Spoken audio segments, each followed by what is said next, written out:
Hello everyone, welcome to my YouTube channel.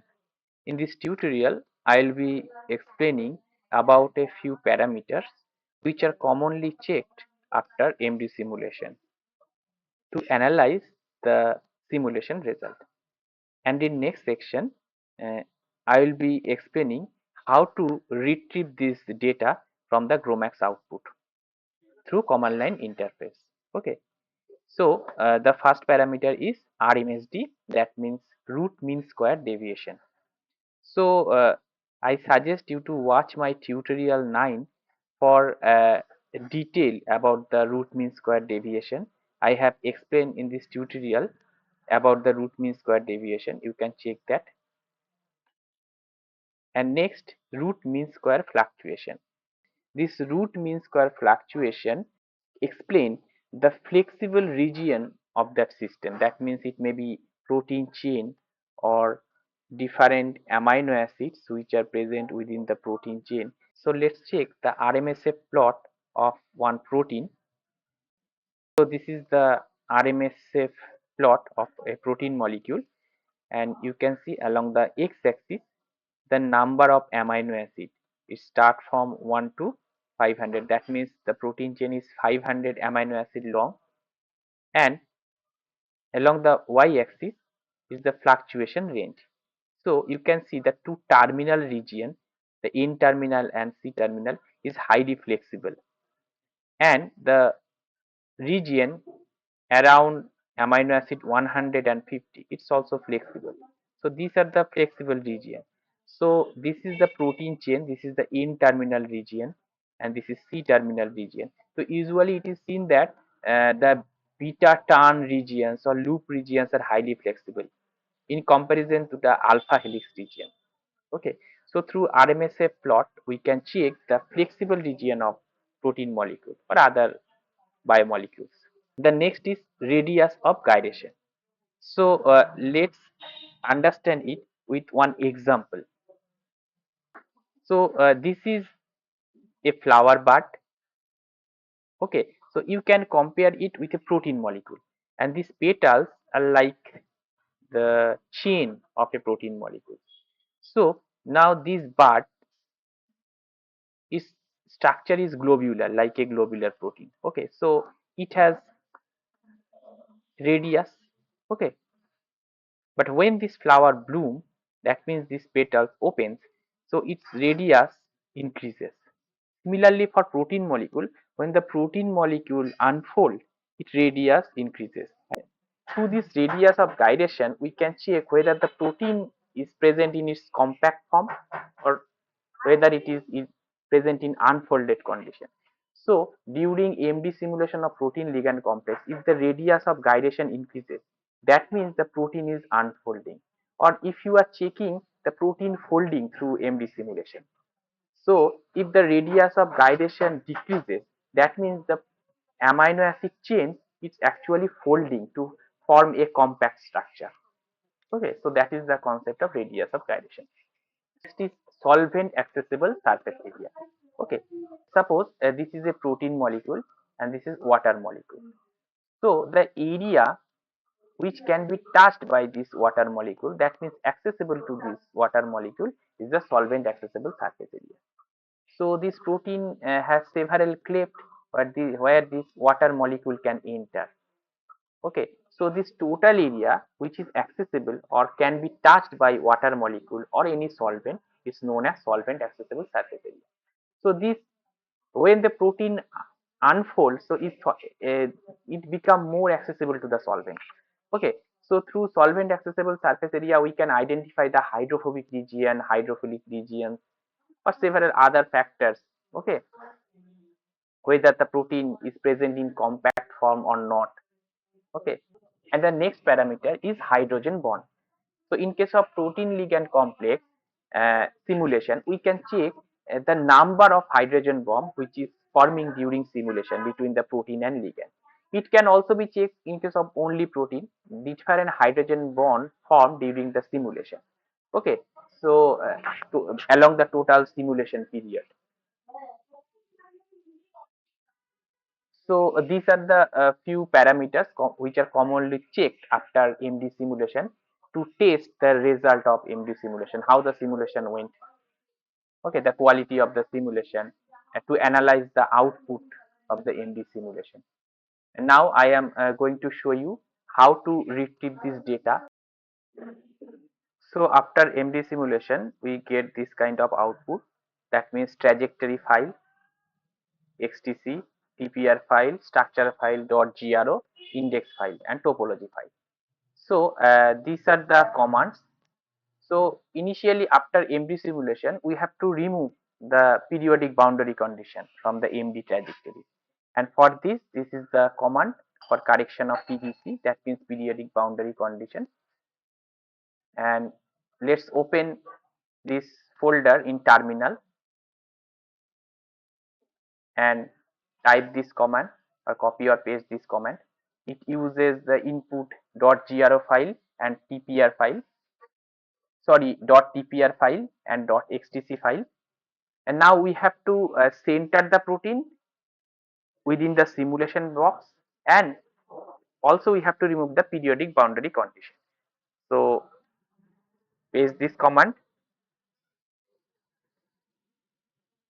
now enter, and now this option will be shown. That means we have to select a group for centering.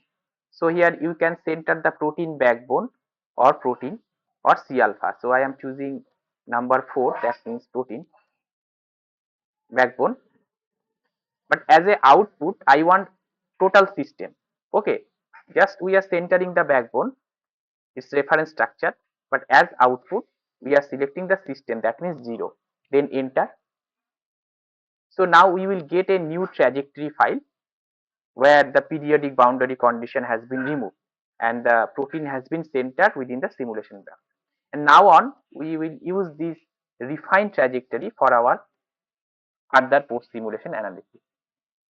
So this is the refined trajectory MD 500 underscore center dot xtc. So this input, this trajectory will be used further for RMSD calculation. This is the command for RMSD calculation. GMX RMX is the module, and TPR file and this defined XTC file will be used as input, and as output we'll get RMSD underscore back, that means backbone dot xvg. So after giving this command, we have to select a group for least square feet, that means a reference structure. Okay, reference for calculation of the RMSD. So I am selecting here the C alpha number 3. You can also select 4. I am selecting here 3. So it's for least square feet or reference structure.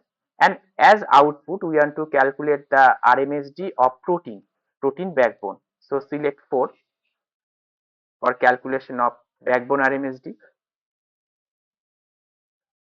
Now we have obtained RMSD backbone dot xvg. Okay. You can also calculate RMSD of ligand.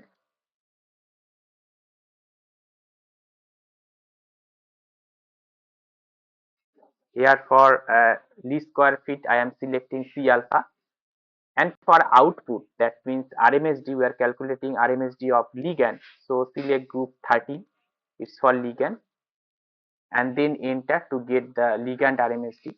So as a output, we will get RMSD underscore lig dot xvg. So you can calculate the RMSD of protein ligand complex. For that, you have to generate a separate index group, protein ligand index group. Okay. So these are the two output files for RMSD backbone and RMSD lig. Next, root mean square fluctuation of the protein chain we want to calculate or retrieve, and the module is GMX RMSF, and as input we are going to use .tpr file and the XTC file, and as output we will get the RMSF.xvg.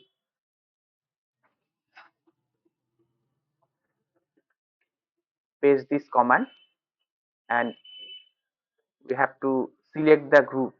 Here we are going to select you may select 3 or 4. Okay, C alpha or backbone RMSF.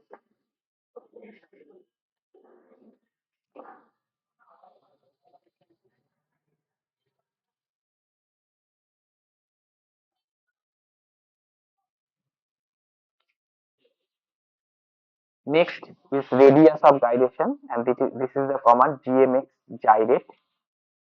Similarly, we have to use the input file tpr and xtc, and as output we will get rog.xvg. You can change the name, but extension should be .xvg. And I am selecting the group 3, that means C alpha.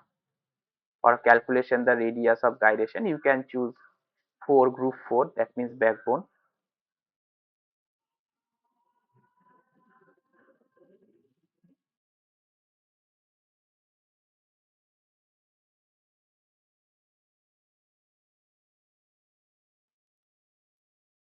Next, solvent accessible surface area, and the module is GMX SASA, that means solvent accessible surface area.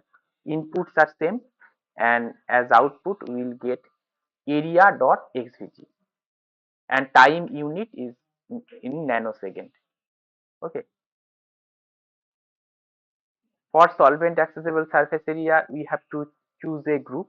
So I am selecting here the protein ligand complex group. It's group 20. Then you have to type group 20. You can only select the backbone or protein, and then we will get a area.xvg.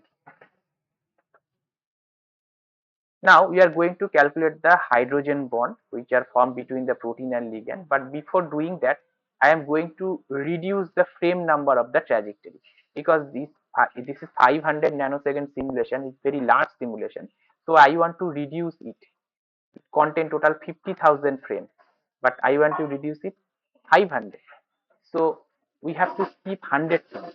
So this is the command gmx trajectory conversion, as input xtc and tpr, and as output we will get a reduced trajectory .xtc.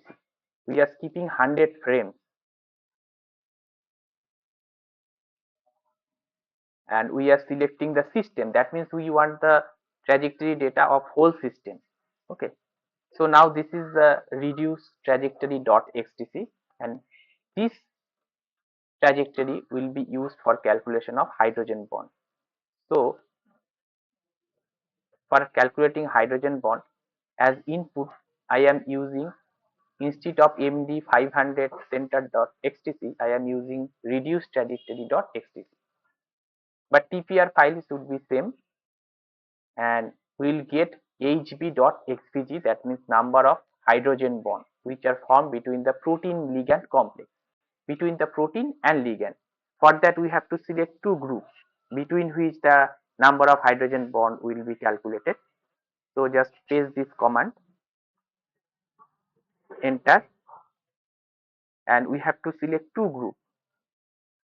The first group is protein, that means number 1, and ligand is number 13. Now first type 1, then enter, then select group 13. So hydrogen bond formed between these two groups, that means proteins and ligand, will be calculated, and we will get output. So we will get the output in .xvg, and these xvg files can be plotted using plotting software like Qtgrace. And in my next tutorial I will be explaining how to plot this data through Qtgrace software, and I will attach this command line as a simple text file in my YouTube description box of this tutorial. It will be shared as Google Drive link. You can simply download it and use it. Thank you for watching.